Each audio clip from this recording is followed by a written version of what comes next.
This is Pops, and don't exactly know how I got Paper Girls on my radar screen to check out, but I did. So over the holiday, I kind of read through about a dozen issues or so. It's kind of fizzled out on me. I enjoyed certain elements of it. I thought I'd talk to you about it. I like Brian K. Vaughan. He's done a lot of things. Obviously, Saga is sort of like one of the best things he's ever done.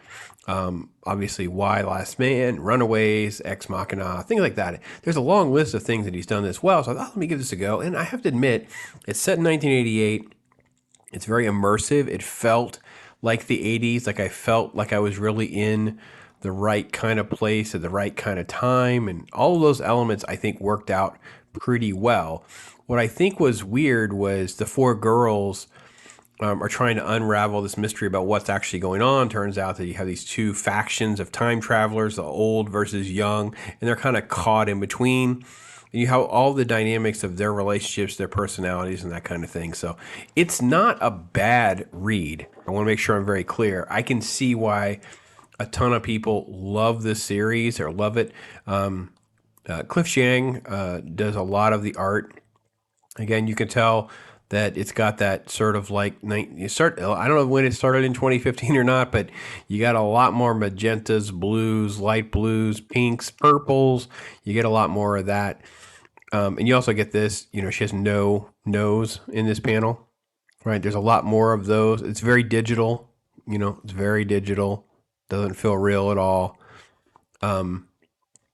But the story itself, it moves pretty quick. The girls all have very interesting personalities, things like that, to make the story kind of go.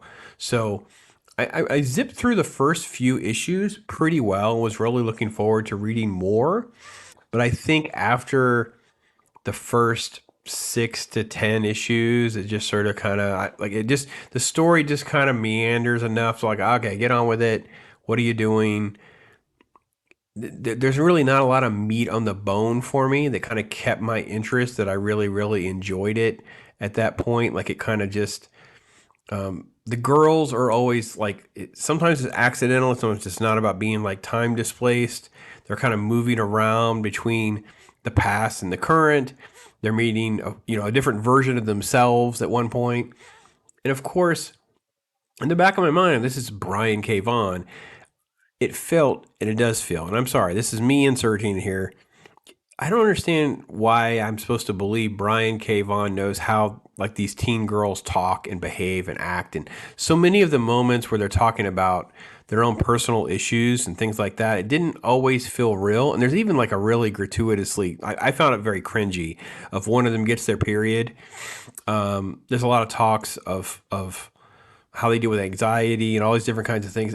All of that just felt like, ugh, what? Like I don't need the person to see themselves or anything like that. And it's fine. He can write what he wants to write. I just didn't feel very connected, and it didn't feel as authentic. And maybe it's because I've had girls and I don't feel like these girls behave like any of my girls. I look, this is the Halloween. So here's the one girl. Her name is Mac. And you want to guess that she's a lesbian? Because yeah, it's just, there's a lot of this sort of like, okay, this is how I felt. I kind of felt like this is Brian K. Vaughan's story, where he can try to like have it as like a resume item to go, look, I'm woke enough. Don't kick me out of the club. Don't ever hold anything I ever said or did from years ago against me. Those kinds of things. That's kind of how I felt this is. This series is good enough, but it's not great, and it's exaggerated because it's decent. But it tries to be edgy.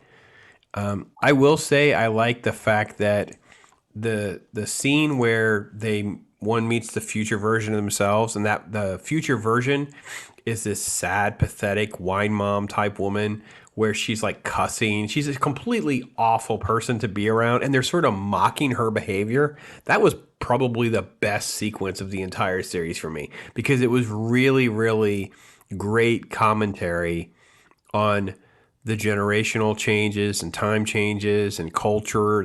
Like all of that actually works well. The concepts of the teenagers and the olds and what they're doing, whatever, and the fake language that they use, I was like, ugh, I didn't care about any of that. So again, I don't know how I ended up having this on my radar screen, but I reviewed it. There you are. Anyway, have any of you ever seen it? Do you like any of Brian K. Vaughan's stuff? Other stuff you want to recommend? Throw it my way in the comments. Appreciate you very much for being here. I am Pops.